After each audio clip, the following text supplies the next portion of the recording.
All right, welcome back to Fully Armed. I hope my Fully Armed friends are doing well. This is one of my favorite episodes yet because I got to go fishing. And not only did I get to go fishing, but I got to go fishing with the 2019 Bassmaster champion, Ott DeFoe. He's an East Tennessee boy like me. He took me out on his boat in his backyard, and we went out and caught a bunch of smallmouth. Well, he went out and caught a bunch of smallmouth. He showed me how to do it. But we had a great time. I feel like he's a real kindred spirit. You know, we hit it right off and really enjoyed this. I got to know him really through his show. It's JOJ. It stands for Jesus, Ott, and Jenny. And he and his wife talk about Bible verses, and that's kind of how we got together. So you guys go check it out, and I hope you enjoy this episode. If you do, click the like button, subscribe, follow, and go check out Ott on social media as well. He's got a lot of stuff going on. All right, Ott DeFoe on Fully Armed.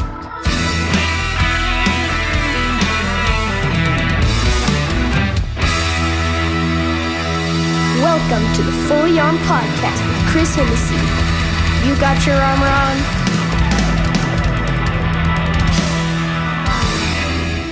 All right, guys, welcome to Fully Armed. So I've been fishing today. We're just going to start right off with that. All right. My buddy Ott DeFoe right here. How are you? Tennessee boy. Yes, sir. All right. I'm doing good. Good. Well, I know you are because I've been fishing with you this morning. And I'm just going to start off by saying this. Y'all ever heard of the old saying, home cooking? I think this guy knew where the fish were, is what I'm trying to say, is because within about 5 minutes of being out on the river out here. Well, we were on the creek, or were we?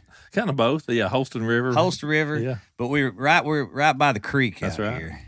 And he hooks at least a 12-pound smallmouth. You might be generous, but yeah, it's somewhere. It's close, wasn't it? Yeah, it's divisible by 12 anyway. Now you're just getting smart on me. Yeah. No, we met here this morning, and we went out on the river, and what a blessed morning that we had. It was cool, but it was absolutely beautiful. Yeah. And I don't know, it got down to...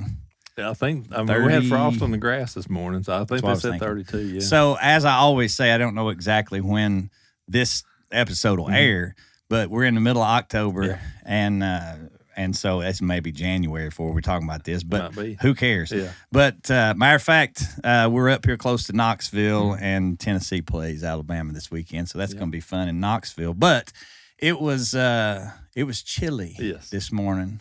But it didn't matter, man. Them smallmouths were biting. They were biting, and we didn't have to take a long boat ride either. So we was able just to put the trolling motor in the water and start catching some fish. Yeah, it was man, it was awesome. Thank you so much. I really appreciate it. Absolutely. And obviously we have talked we talked a lot already today, but I think it's great because it's going to open up a whole, opportunity for us to talk about a bunch of stuff. But so Ott's from around Knoxville area, and I know that, if you're sharing this with your folks, everybody's going to know who you are.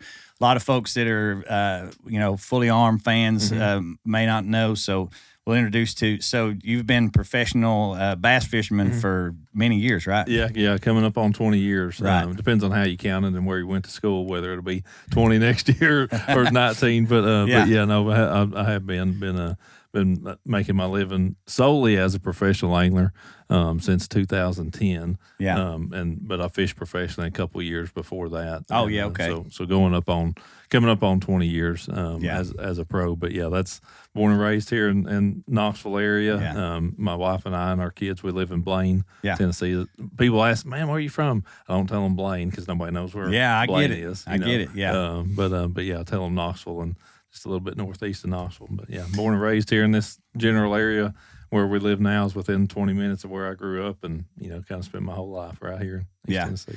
So when we're talking about this stuff, I always kind of assume folks are going to know who you are, especially if they're into angling. And then I'm like, well, what's something that they might not know? So I'm thinking, well, yeah, I'll ask you that. Do you remember the first fish you ever caught? I have a first fish memory. I don't truly know if it's the first fish, right, the first fish, but the first my first fish memory was a carp on Douglas Lake, and it was so. Dad had some friends that had a lake house or something up there, but I remember catching a carp and thinking it was literally going to pull me off the pontoon boat. Yes, you did. You know, that was what I remember. How about that? My first fish memory. That's what it was. Now I got to tell you, man, a carp's like that's. You don't just always, they will, and you don't always catch a carp. They're kind of that just shows how good of a fisherman you are. Because it's hard to catch a carp unless you go down to Calhoun's and you throw some bread in there. Well, that's true. Yeah, then you can always catch Calhoun's on the river. Yeah, that's right. So, it's funny. I asked you that question, and as I asked it, I thought, well, do I remember my first one? And I do. Okay. I remember, and it was a drum. Yeah. So what much better, really? Pretty close. We wouldn't have had a very good fish fry that night. No. But I do remember reeling it in, getting it into the back of the boat, and it was at a marina, so everybody was on a houseboat, and I'm screaming, I got a big fish. Yeah. And they all come running down, and I remember picking it. Oh, I got it up there, and my Uncle Ben said, oh that's a drum. Yeah. And I remember you went thinking, from up here to just... I'm like, well, what's wrong with that? He goes, you don't want that. And I thought, that's heartbreaking right there. Right. But a carp's pretty... yeah. You know, that smallmouth you caught earlier looked like a carp when you were pulling it out. Uh-huh. So I got to say this, and we'll probably show a little bit of footage of some of the mess we got into out there today. But we were using basically the same bait. Yeah. Throwing into the same fishing holes. I don't know what you're spitting on that bait. I remember you used to spit tobacco on one and it makes me. But you caught more fish than I did, and I don't understand why. I don't really get it. At the very first part of the day, you could have accused me of front ending you. Yeah. Because we were fishing upriver. I was on the front of the boat. I give you the benefit of the doubt after that point. You did, yeah. Yeah, you put me downhill. Right. We were backing up most of the time. So but I got to say, man, it was a really good morning. Of course, I know you fish all the time, but for me, you know, I fish a lot, not anywhere like you do, but that was a good fishing morning. It was a great day. And it is, there is a lot to what you said about some home cooking on that. Maybe.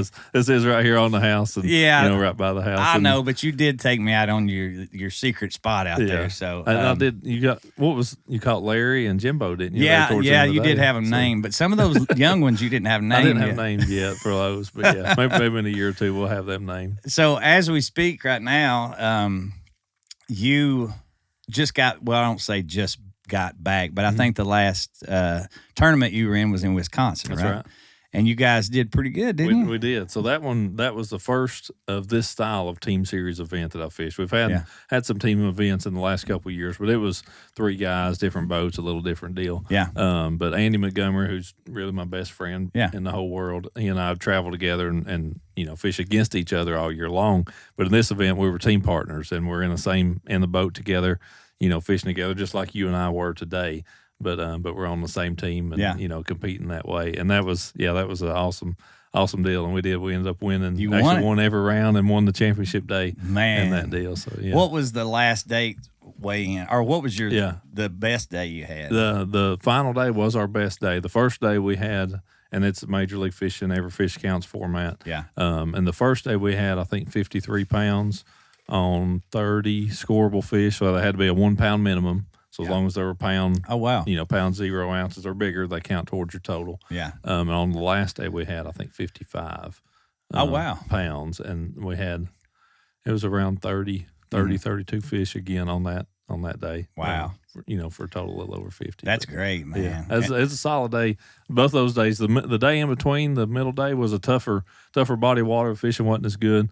But we still, we had 26 or 28 pounds on something on that day. But those 50-pound days, and that was in 6 hours of fishing. Like, wow, it was pretty good fishing. That's reeling the man right there, baby. That's pretty good. Yeah. So I did want to mention one thing about that trip. Okay. So I follow you, on your social media stuff. And I'm nervous now. You should be. Because I don't know what most of your non-filmed conversations are about. But this Kentucky Derby sweat down the butt crack thing was pretty interesting to me. So it just made me wonder, like, man, when they're off camera, what are they talking about, man? And then there was you guys sitting in the truck talking about some other stuff. When I say you guys, it was Andy. It was mostly Andy. Andy. Yeah. Right. We'll give him credit or blame him for most of that. But if I can quote it correctly, and I don't know if I can quite get as deep of an accent. Well, Lord, it's hot out here. That sweat's going down my butt crack like a Kentucky Derby or something like that. That's pretty close. That really cracked me up. Yeah. But so was that you guys in Wisconsin there? Yes, it was. Well, I mean, I can't believe it was that warm. Heck, it was. Yeah, you wouldn't have thought so. It was actually hotter there than it was in Tennessee that week that we were up there. We were there like September 18, 17, 18, 20 in that range. And it was like 87, 88. Pretty humid. Yeah, it was very warm. That was funny, man. That cracked me up. I'm like, what did he just say? Yeah. And that's with Andy. You absolutely have no idea what's about to come out of his mouth at any point in time. Well, this is the first. I'm pretty sure this is the first that I have used the phrase butt crack in fully armed. Fully armed. Yeah. And Miss Judy, sorry.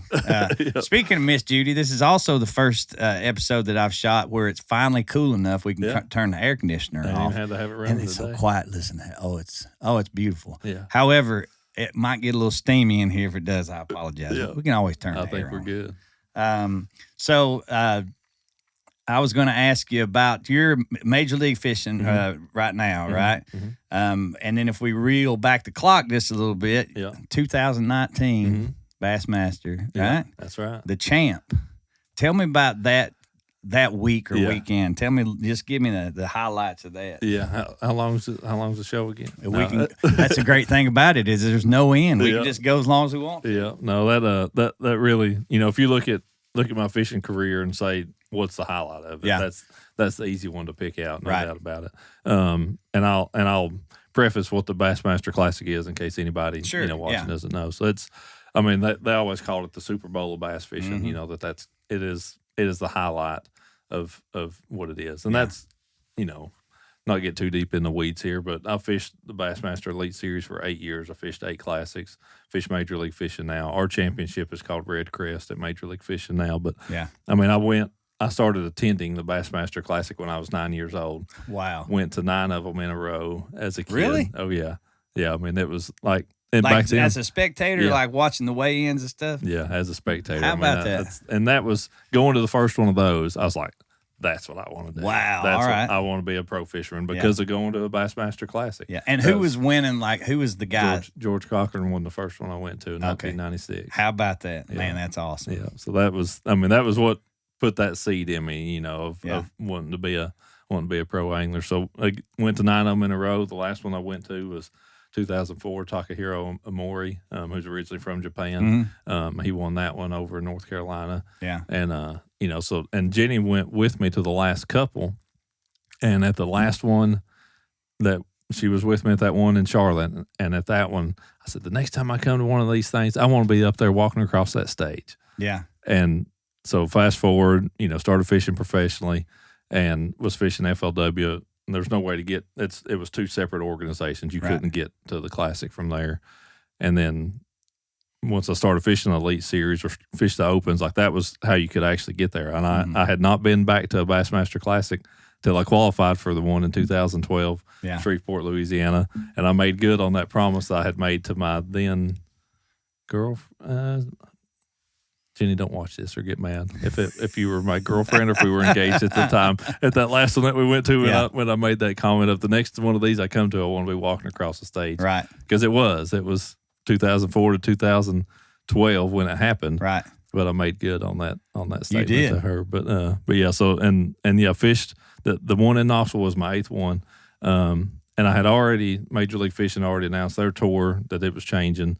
And then I would be fishing there basically full time and not fishing the Elite Series anymore. That Classic in Knoxville would basically be my last Bassmaster event, for the foreseeable future. Yeah. But having that event here at home, a place I grew up. How about that? That's and to my knowledge, I don't know of anybody else who has ever fished a Bassmaster Classic and slept in their own bed.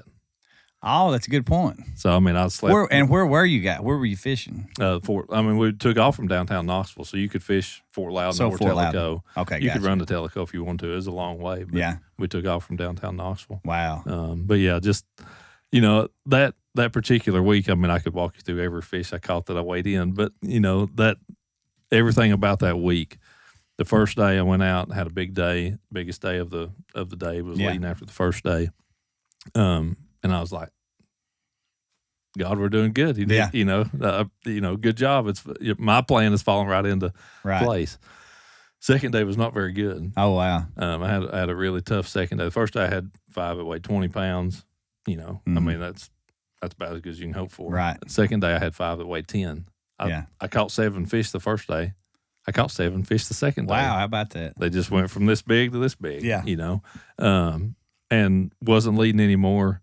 Was in like 4th place. I was only a couple pounds back, but it was a weird deal. And personally, I had a lot of conviction over it in that moment of like that first day was everything I wanted it to be, right? Well, then that second day was not at all what I wanted it to be, but I trusted God in that process, and not leading that event going into the last day. Yeah. Was by His design. It wasn't by my design, but it was certainly by His design. And I was able to fish more free and more comfortable on that last day and made decisions that I probably wouldn't have otherwise made that ended up leading to me winning it.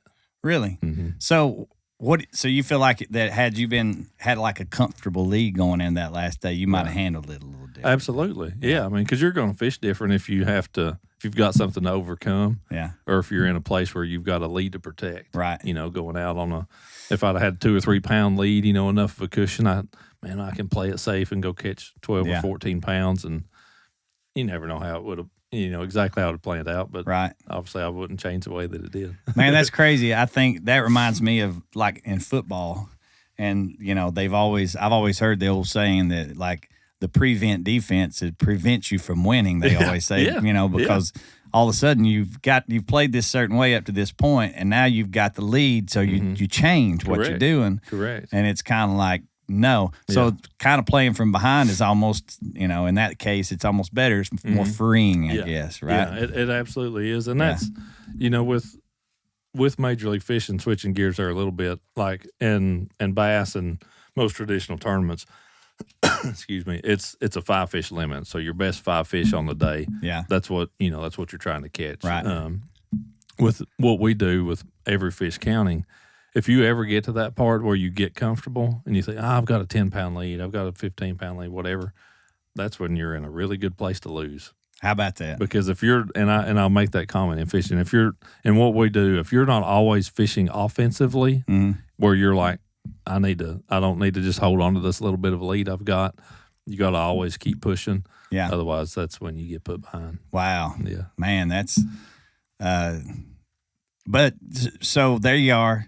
You're at home, so to speak. And then, so for those that don't know, that's a big deal, man. Like that's the Super Bowl of fishing, right? Yeah. So what's that like when you're like the trophy presentation and all that stuff? It's pretty cool, right? Yeah. Got your family there. Yeah, it's a historic moment in fishing, anyways. I mean the cool part of watching all those classics I went to as a kid, and then getting to do that with my family is after you've won. You're on stage, you're up there, just you and the MC. Yeah. He announced you the winner. There's fireworks, there's confetti, then they, bring out the trophy. But it's the moment right after that when your family gets to come up on stage, and there's a you might not saw it in here earlier, but there's a poster hanging in the back of the garage back here. And Dave Mercer, the MC, actually he asked our daughter Lizzie, says this would have been 5 years ago. She'd have been 8 or so. Her and Parker would have been 8, and he asked her a question about about her daddy winning the Classic, and she said, I want him to win because I think he's the best daddy in the world. Oh. And I mean, there's nothing more that anybody could have said in Thompson Bowling Arena that would have, brought a tear to almost everybody's eyes man. There, So it was that was the coolest thing. And then the iconic moment is getting in the boat and doing a lap around the arena. The fact that you're in Thompson Bowling, and that stuff's going on. Yeah. I mean, that's pretty cool, man. Yeah. that's and that's massive, and I'm sure it's a big crowd in there too, yeah. right? Yeah, it was packed out that day. That's just unbelievable, man. That's what we've been back and watched some volleyball games and basketball games and stuff in there since, and it's cool to walk back in there and be like, this is where it was. That's funny you mentioned that. Not to get off subject, but yeah, some of the concerts I've seen in there have been pretty interesting. Oh, yeah. And that's, other people don't remember that the Bassmaster Classic was there, but I do. Yeah. Oh, there's probably plenty of people that were in there. I bet you there's a lot of kids. Matter of fact, you can almost guarantee there was a few kids that go, that's what I want to do right there. Just like, like you did. So you better look out because they're coming. Yeah. Oh, yeah. They absolutely are. No, they absolutely are. So I'm thinking back, and I'll probably won't ever forget fishing with you today unless we go fishing about 30, 40 more times, which would be fine too. But so we're out there, and of course you've hooked another one, and you'd be like, now throw right over in here. Okay. And, the water's moving pretty good. So there's just, sure enough, there he was, almost like you knew he was there. But the one thing that I really enjoyed was you hooked a pretty good one. Mm-hmm. And, of course, you've caught, a million fish, but you're still excited. Oh, yeah. Oh, that's a pretty good one. Yeah. And you look down, you go, there's a bunch of them right there with him.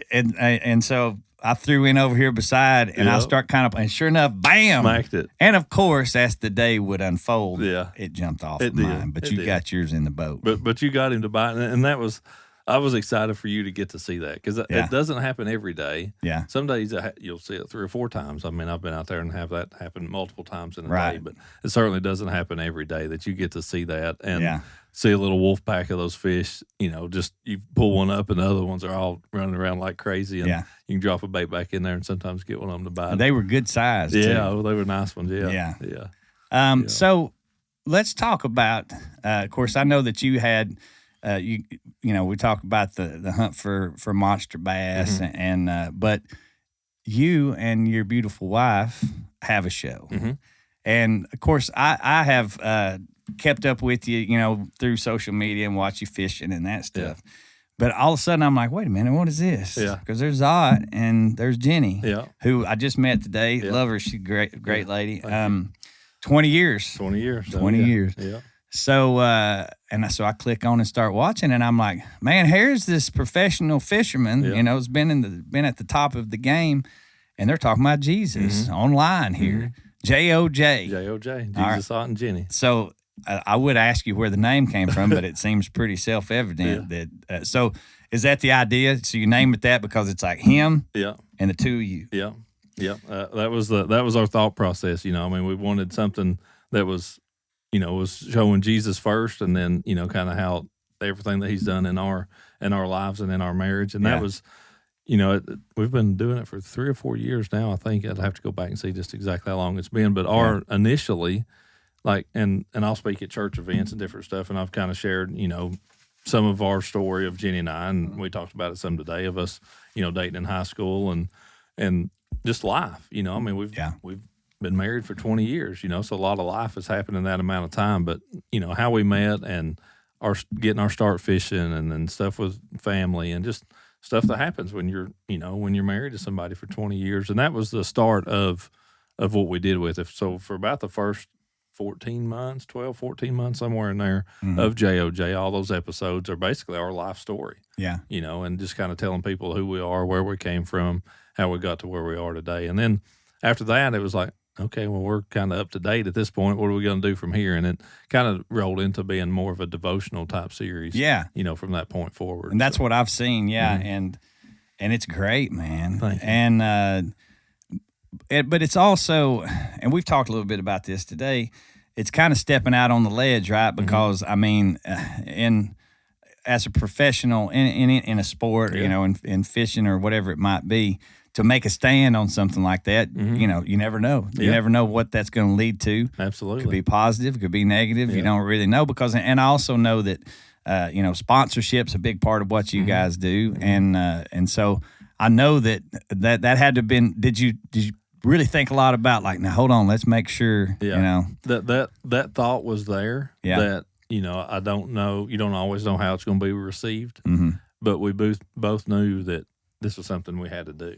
like we had both individually, Jenny and I we'd honestly kind of put it off. Yeah. Because we'd had this feeling, this desire that we were supposed to be doing something. Yeah. Didn't know exactly what it was, but we had both independently had that and had honestly avoided telling each other. Yeah. But finally the Holy Spirit was like, no, you all need to do this, and y'all need to put, this is something that needs to be done, and y'all need to, to do this. And we knew our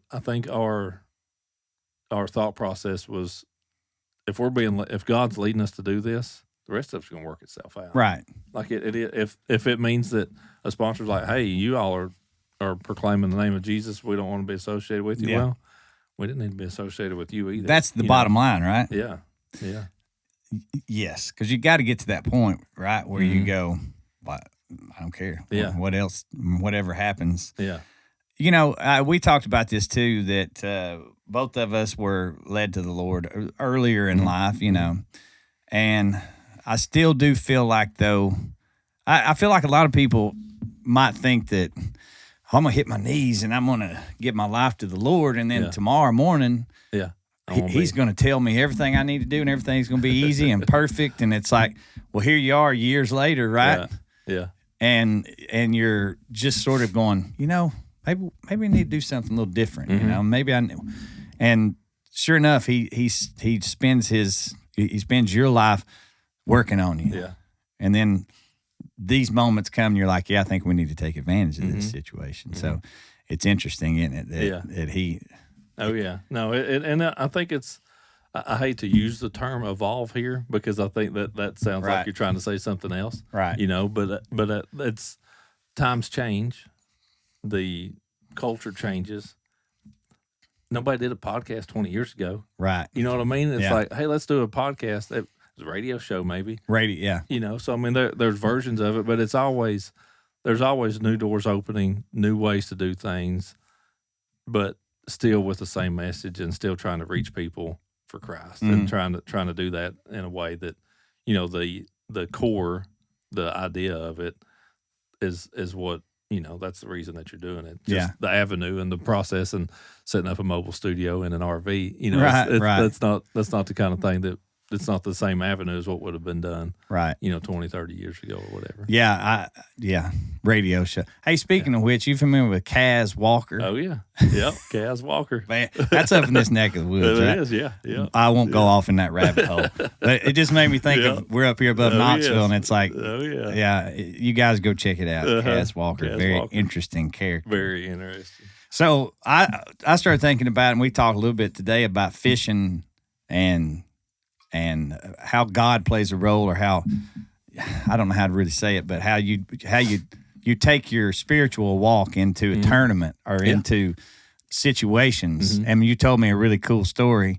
I had mentioned how, through this coin and stuff, God kind of hit me over the head like you should do this direction, Yeah.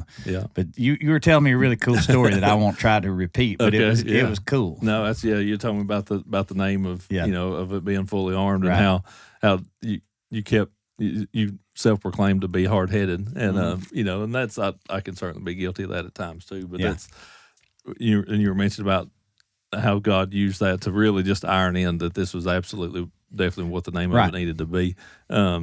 For me, the one time I feel like I had ever really been just absolutely tapped on the shoulder or whispered in the ear from God wasn't a life-changing moment. It wasn't something that, it truthfully didn't affect a lot of other people, but just the moment that it was for me. It was in a tournament in Alabama. It was the second day of a tournament. The first day, I had a really tough day. I was way down in the standings. If I go out and catch the biggest bag of the tournament, the best I'm going to do is maybe get a check. Like I'm not going to have a great finish in this tournament. Right. That's Abby unhooking the trailer out here. That's cool. Run something over. So I'm proud of her. She's out there unhooking the trailer and all that stuff. Listen, this is what's so great about Miss Judy here is that you never know what's going to happen. No, I'm surprised she hadn't opened the door yet because I was kind of expecting it. Yeah, it would have been cool if she did. Matter of fact, she'd come in here and hang out if she wanted to. But yeah, we're. I was telling him earlier, there's been a few times the doors open and we're Yeah. like, hey, yeah, come on in. Yeah. So that's the beauty of Miss Judy. That's right. Right. That's So right. I'm sorry. Yeah. No, So you're you're good. sitting there and you're fishing Yeah. Alabama tournament. Alabama tournament. This is the place where I had won a tournament a couple years before, biggest tournament I'd ever won up to that point. And so I'm going back there with a lot of confidence. First day, I do terrible. Second day, I'm like, man, I just hopefully don't have a complete bomb. I need some decent points, try to make the classic. And I'm fishing, and it's on a river, man. It's a river where I've won a tournament. Like, I should know how to fish this place. And I'm fishing. I'm throwing off on the right side of the boat, and I'm throwing on this little current break deal with a swim bait, and I'm not catching anything. It's 10 or 11 o'clock second day. I think I've caught one fish. I'm like, it just should not be this hard. And I feel tap on my left shoulder, throw off the other side of the boat.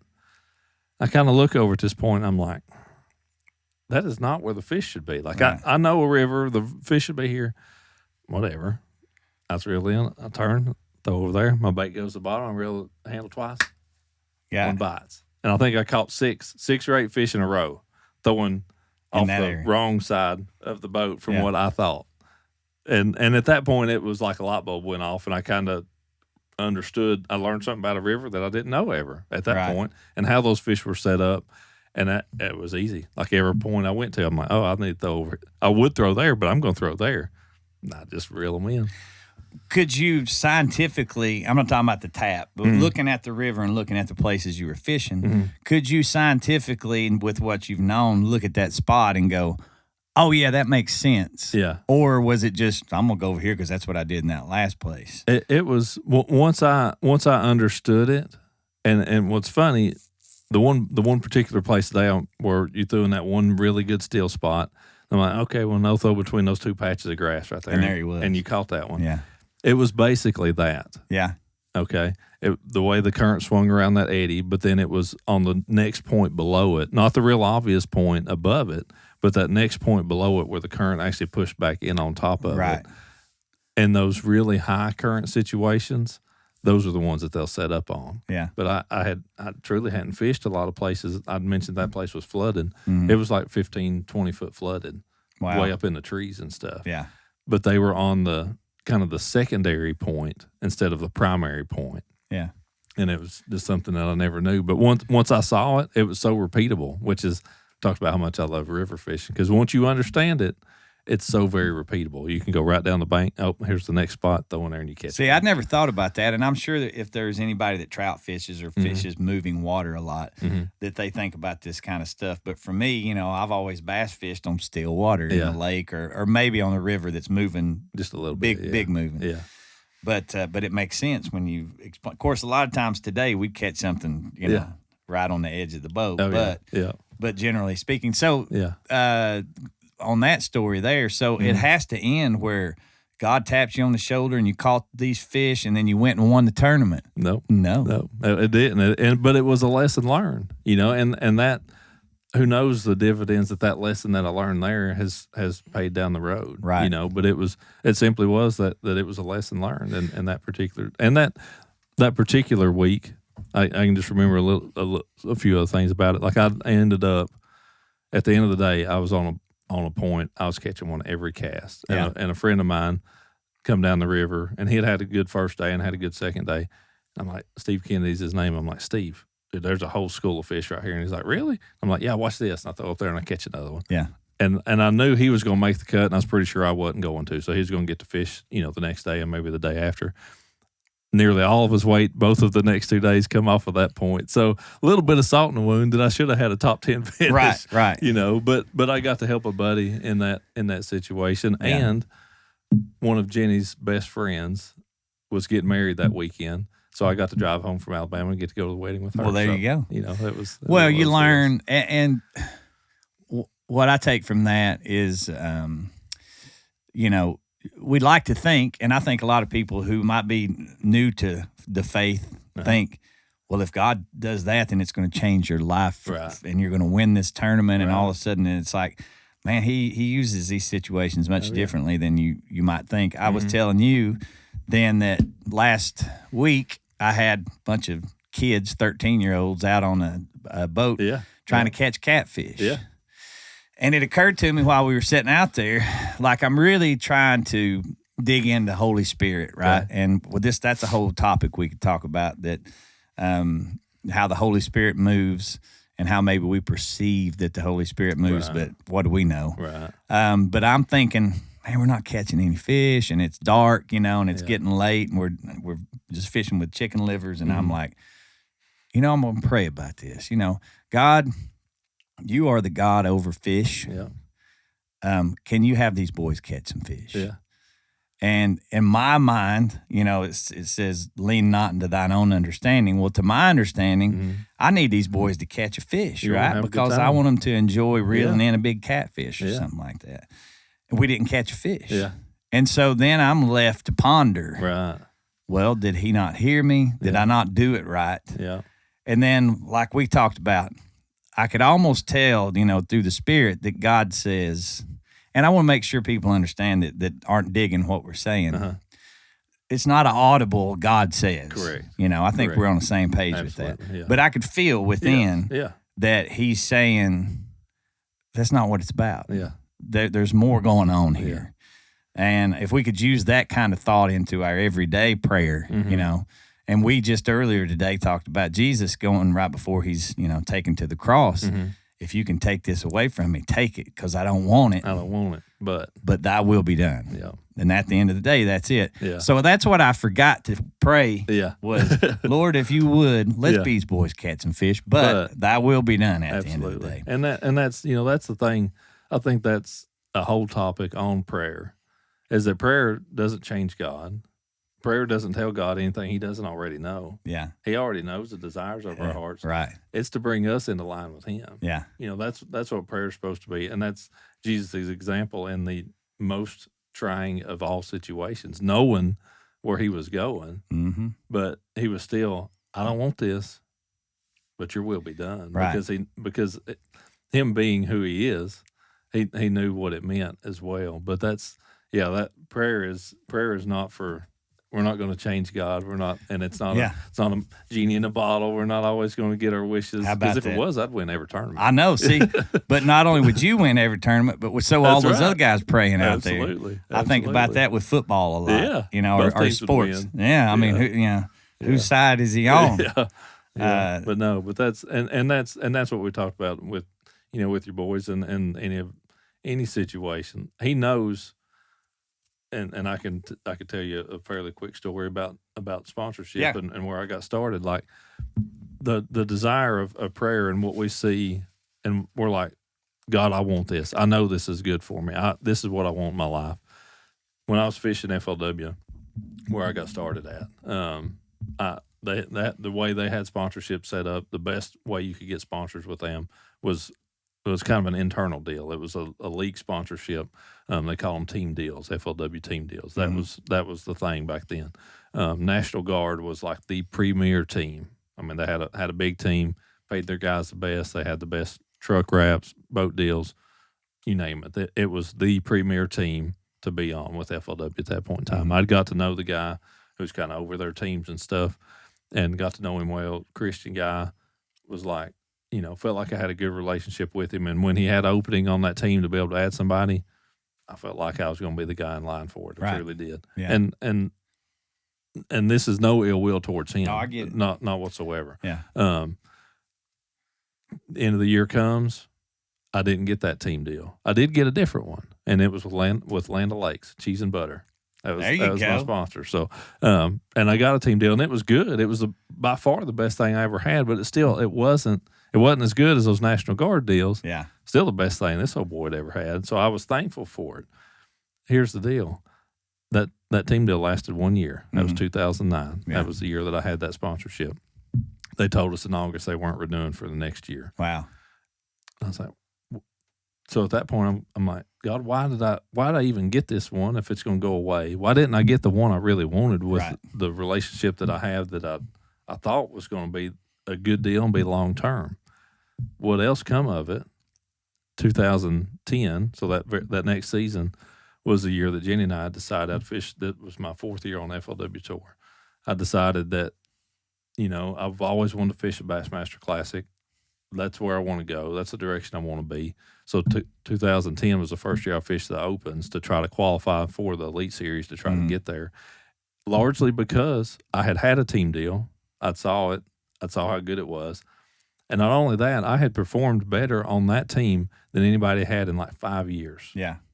And they still went away. How about that? There was no performance base to it whatsoever. None whatsoever. And once I saw that, I was like, I can't perform my way into a good deal here. It's just, they're going to come and go, and it has no merit of my own, regardless of how I do. Right. And I felt like it was completely out of my control at that point. And that was what drove me to try to fish the Opens, to go fish bass, to somewhat have some merit, some control over, how things in the business part of fishing would go, was because of that. Yeah. Had I've got that National Guard deal, they stuck around for another 4 or 5 years. I'd have been stuck there. That's where I'd have been. Right. Why would I have left? I'd have had the best deal going. So having something like that, and that in prayer with that, I prayed for that National Guard team. That's what I wanted. I got something. It wasn't what I desired. Had I got what I desired, I'd have been stuck there. Right. Had you got the I don't want this, but thy will be done. Had you got the I don't want this, then who knows? It wouldn't have led to where you are now. Exactly. Would have definitely been a different path, Yeah, for sure. Absolutely. So that's one situation that where, the unanswered prayers, Garth Brooks song. Oh, yeah. That to me is that's something that Yeah. There's times when those unanswered prayers are the best ones. That's interesting, isn't it? Like, you could argue that they are answered. Yeah, that there are no unanswered prayers. That's you don't always get the answer you hope that you're going to get. Correct. And you have to be able and willing to accept it. Yeah. I ask you about, and of course, if you're like me, and I think you are, you've got a lot of Bible verses that affect you from day to day. The living word, it changes from day to day. But I asked you, do you have one you go to? Yeah. And you said you even have one that's on your jersey, right? Yeah. John 15:16. I'm gonna pull it up here and read it. Just so yeah, pull it up because I looked into it as well, and man, that's what I love. That's what I love about the word is that, and I know people say this all the time, but you read something one year and then read it again 5 years later, and it hits you just completely different. It's really, really awesome. Yeah. So what is that? Yep. So John 15:16. It was Jesus speaking to his disciples, and this part of these words are in red. But he said, "You did not choose me, but I chose you and appointed you so that you might go and bear fruit that will last, and so that whatever you ask in my name, the Father will give you." Right. So what part of that, or why is that something that really sticks with you? That first half of that, it's a long stretched out sentence there, but the first half of that, Jesus speaking, "You did not choose me." I didn't choose Jesus. He chose me and appointed me way before that. Right. But he didn't choose me just for anything. Right. He chose me to go and bear fruit. It says right there, right? That's what we're destined to do. We're supposed to go bear fruit for Jesus, which is hopefully part of what we're trying to do right now. Right. So that's what, when I read that, I'm like, well, he chose me before the beginning of time. And anybody that's a believer, he chose them. Yeah. He knows every hair on our head. He knows every decision we'll ever make. He knows who are going to be believers. He knows who are going to accept him and who's going to reject him. But it's pretty interesting, and it was the most interesting. And I was reading. So when you sent that to me, I read that, and that hit me too. You did not choose me; I chose you, and appointed you that you might bear fruit. So then I'm like, well, let me read this let me reference it and go back to the start. And so the first verse in 15, let me make sure I'm saying that right. Yeah, number 1. It says, "I am the true vine, and my Father is the gardener." All right. "He cuts off every branch in me that bears no fruit." That's pretty strong right there. "While every branch that does bear fruit, he prunes so that it will be even more fruitful." Man, I love what you read. And then when I went back up and read this, and it says, while every branch, that does bear fruit, he prunes. Yeah. And I'm like, wow. So that's interesting in that when that's a lot to wrap your head around. It is. So when we go up to the altar, Mm-hmm. and me and you, but when one goes, Mm-hmm. whether it's in church or in your house or whatever, and you hit the floor and you say, I believe in Jesus, he's the Son of God, forgive me for my sins, and then you accept him. Mm-hmm. Then that's not you going. He knew you were going to do it, right? He knew you were. Yeah, no, and that's what we all have, and I think that, but you mentioned it today, and I'm in the same boat. Like, I've not been to seminary school. Right. I'm not a theologian. Yeah. Like I've spent a decent amount of time in church at this point and listened to people that I respect too. Mm-hmm. So I don't want to get in uneducated territory as far as the Bible goes. But the fact that he's going to prune those branches that are the fruitful ones, and the fact that of him already knowing who was going to be a believer. Yeah. Like, that's God being all powerful outside of time. Mm-hmm. I mean, that's the kind of stuff, and like we were talking about what eternity and what heaven's going to be like. We're so short-sighted. Oh yeah. We have no idea of of God's infinite power. Mm-hmm. And so for us to try as mere humans to try to get full grasp of that, it's like you try to explain to somebody, well, if God wanted everybody to go to heaven, why didn't he do ABC, or why didn't he do this? Right. It just wasn't his design. Well, yeah, and how many times I go to lean not into thine own understanding, right? Yeah. And there's another one of those times. Yeah. Matter of fact, when I was going back and reading into that a little bit, and he starts talking to the disciples, and he said, because he knew, like, one of you guys is the devil. Yeah. And he knew. Yeah. He washed his feet too. Yeah, how about that? It's pretty interesting, isn't it? But that he was predestined, and that when Judas walked up to him that first day, he's like, there he is, you know. That's a whole other thing. Oh yeah, took him into the fold, into the 12, and he spent that much time with him. Yeah, Jesus knew from the start. He knew. He knew. So that really hit me though. Whenever it says every branch that does bear fruit, and you're like, when you get to that point in that sentence, and you're like, yeah, and then he goes, he prunes, and you're like, oh, yeah. So you mean it's not just I bear fruit, so therefore I'm happy and I'm good and everything's awesome. It's like, no, he expects more out of it. Absolutely. And so you get pruned. Yeah. And that's heavy. Yeah. Because how much do we want to hit our knees, get up and go, oh, I'm good, I'm joyful, life's going to be great from here on out. And it's like, well, you can be joyful. He wants you to be joyful. He doesn't want us to suffer through life. No. We talked about that earlier today, but he knows that in order for us to be truly joyful and truly fruitful, he's got it, and he's done that to me, man. Oh, yeah. No, there's things that in my life that I see that I don't, that at one point in time I was like, it didn't bother me, or things that I didn't mind or whatever, that I'm like, is at the end of the day, is this bringing me closer to Jesus, or is this just like, is this a part where I'm trying to not include him? Mm-hmm. And I'm like, well, if it's not bringing me closer, is it actually taking me away? Like, I don't know if there's a lot of middle ground there. Like, and that's the point to where and I kind of feel like that's a little bit of what that's saying in verse 2. Like, if it's not pulling you closer, are you being more fruitful because it's in your life, or less fruitful because it's in your life in some ways? I go to, man, it seems like here lately I've been turning to James a lot. Yeah. And that first chapter, and it says, count it pure joy when you experience trials of many kinds. Mm-hmm. Pruning.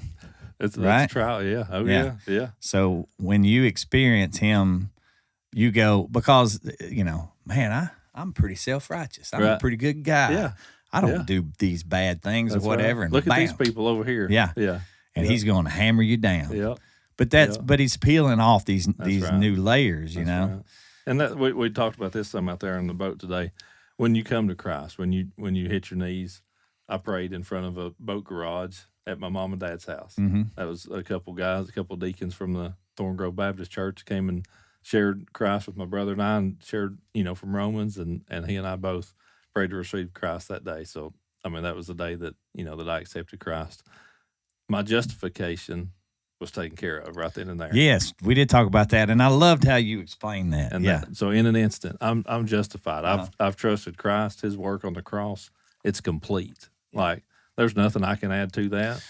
There's nothing that I can take away from it. Once I've accepted Him, justified. I'm justified. But my sanctification, that's a lifelong process. That's the pruning. Mm-hmm. That's the pruning that's beginning at that point. Yeah. And that's, every day is to try to get a closer walk with Him. And there'll be times when we're right there and we're being the Christian that He wants us to be, and we're following and we're close. And there's times when I can look back and I'm be like, that was not a good spell. I'm telling you. I mean, yeah. But that sanctification process, it's until we go spend eternity with Him. Yeah, and sometimes it hurts. Yeah.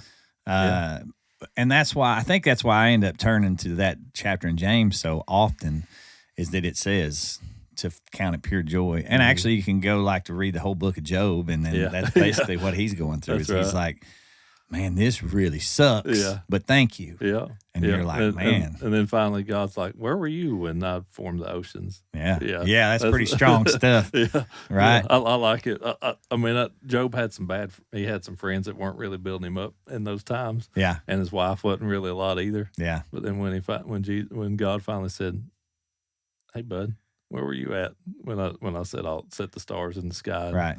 Yeah.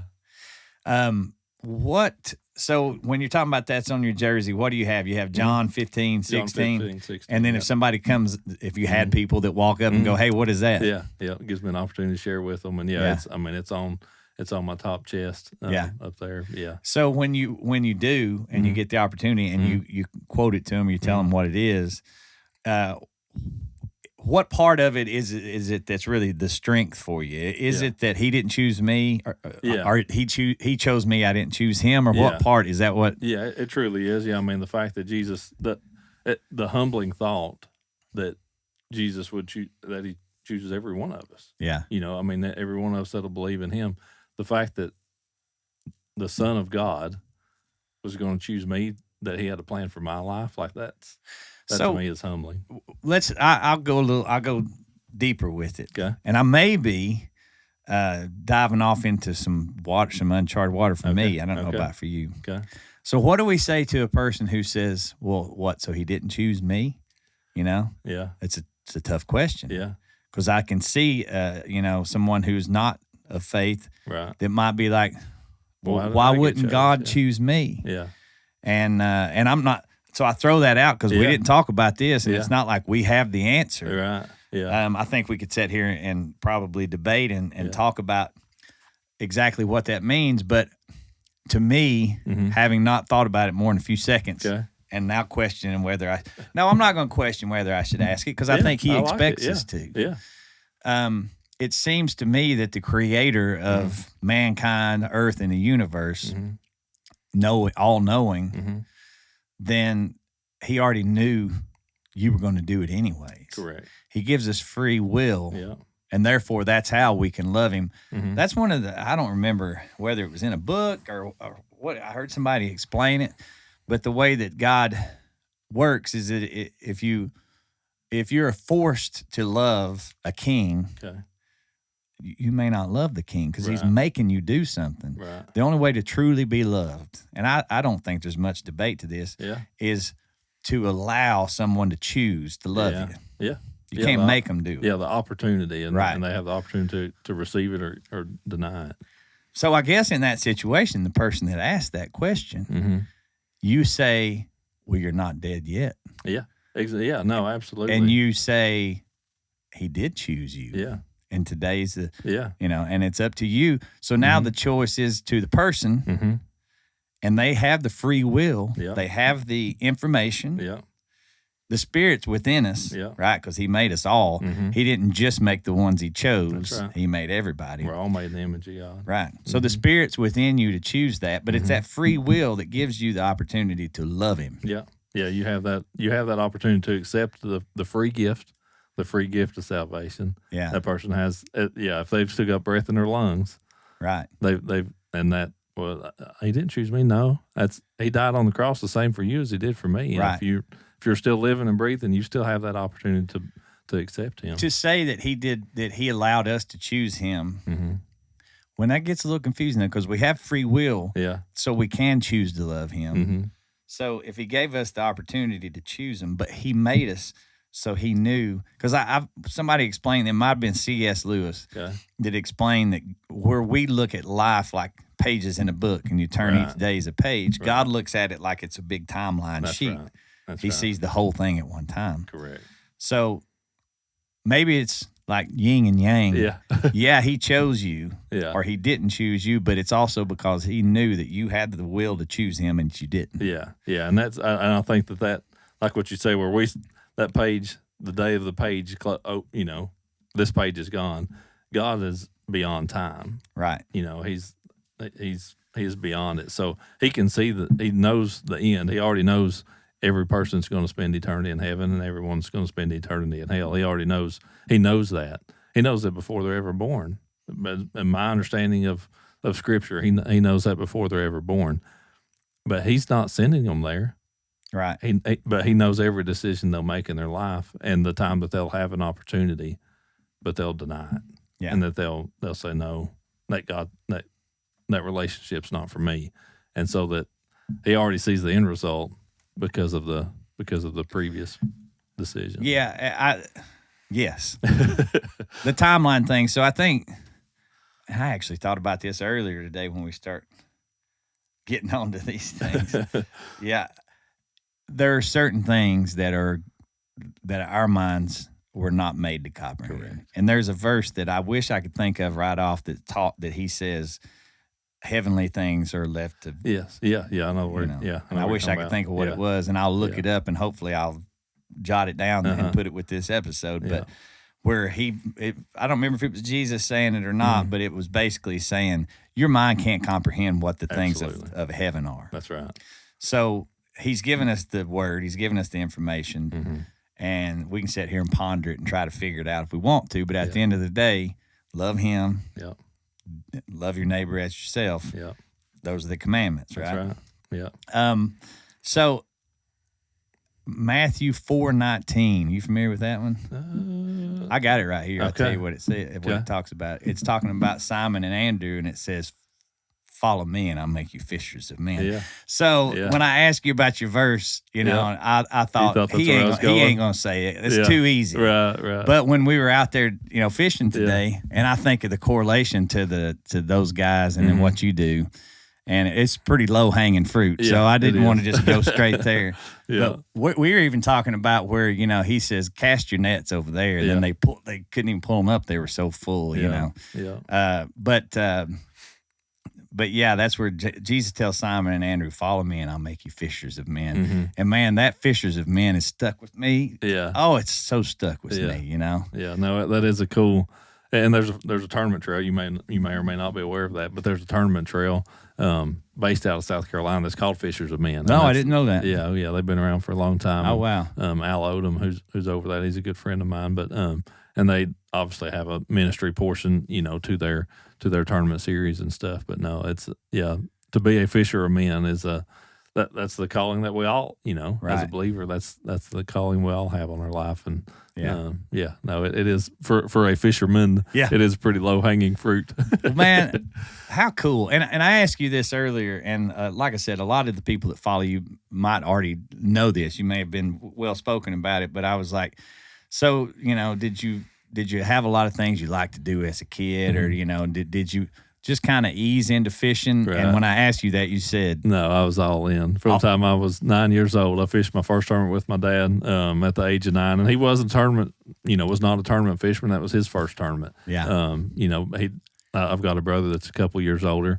And like I told you, my dad retired when I was 12.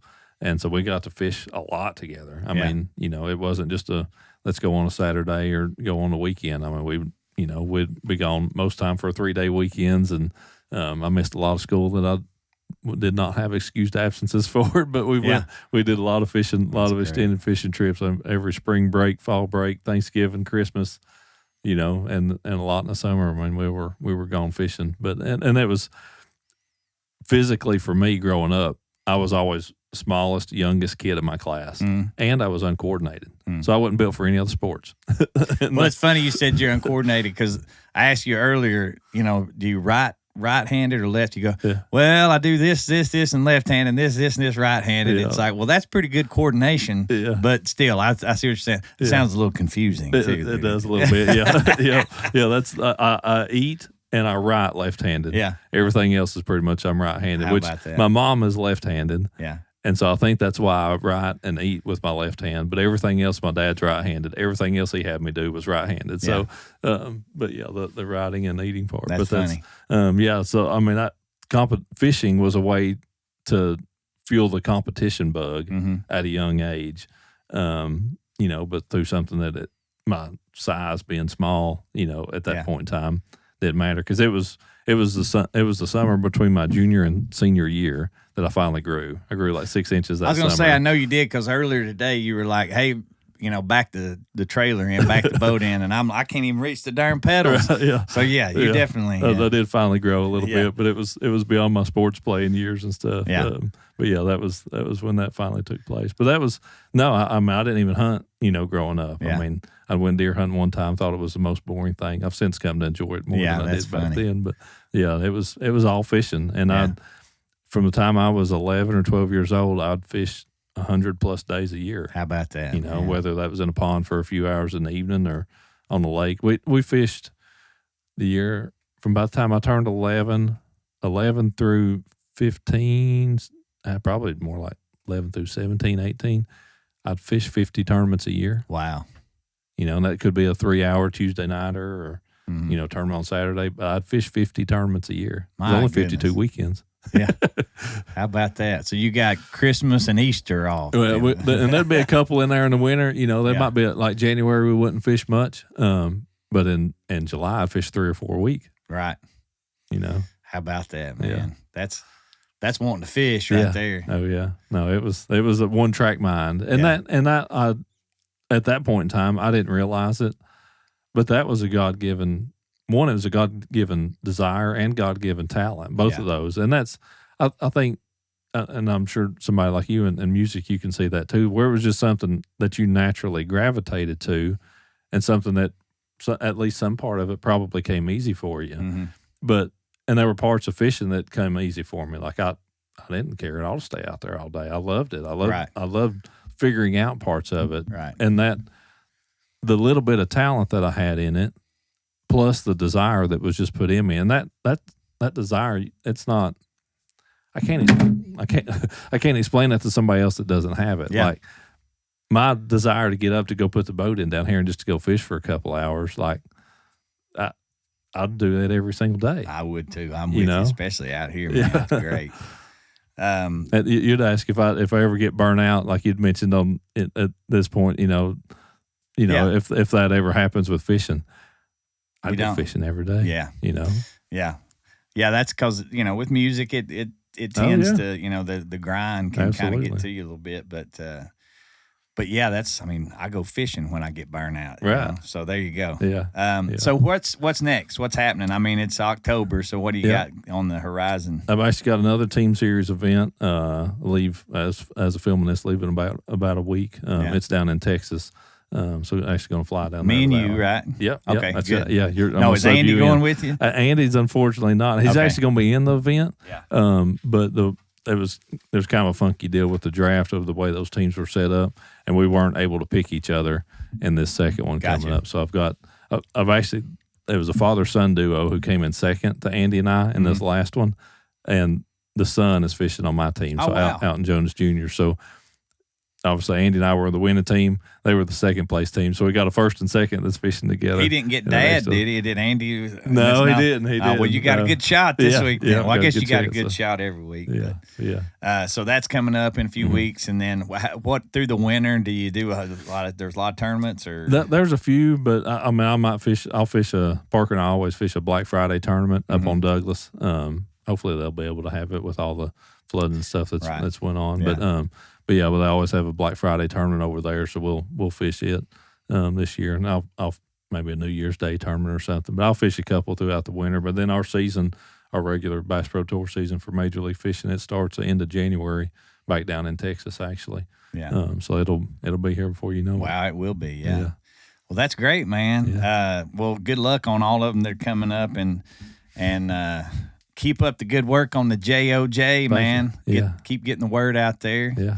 That's that's how I came to know you, and I think you might have commented on something I did, and then we kind of went back and forth, and man, it's just been awesome. It has been. What a great day! Thanks for inviting me and hosting, and Jeannie brought us some lunch. Yeah. And so that was Patriot's chicken. You've never had that because it's the only one. No, it was great. They got a good milkshake there too. They got a real good milkshake. I appreciate you coming over here to East Tennessee and absolutely a little more east than where you're a little from, bit northeast. But. Well, if you don't care, I'm gonna come back and I'd love to have you we'll back. do it again, and we'll really dig into some other verses and stuff the next go around. But we need to go fishing again. Definitely need to go fishing and bring your boys. I'd love to have them out. And then duck season's upon us, so won't be long. We'll have to get into that too. But Ott DeFoe, thank you so much for coming on the show. I appreciate it, and like I said, good luck in all the stuff you're doing. And folks, until the next time we see you, pick up your Bibles and put on your armor. God bless you. All right, guys, that was Ott and I. JOC, I guess. Jesus, Ott, and Chris on this one. I hope you guys enjoyed it. Go check out Ott. Follow him. He's out there fishing right now, guaranteed. I hope you enjoyed it. If you did, click the like button, subscribe. Click the button that makes that little bell ding so that you know we got new episodes on YouTube. Again, hope you guys enjoyed it. I hope you got as much out of it as I do. We will be setting with Ott again sometime soon because I got to go fishing again. So, all right, guys. Till next time, God bless you. We'll see you.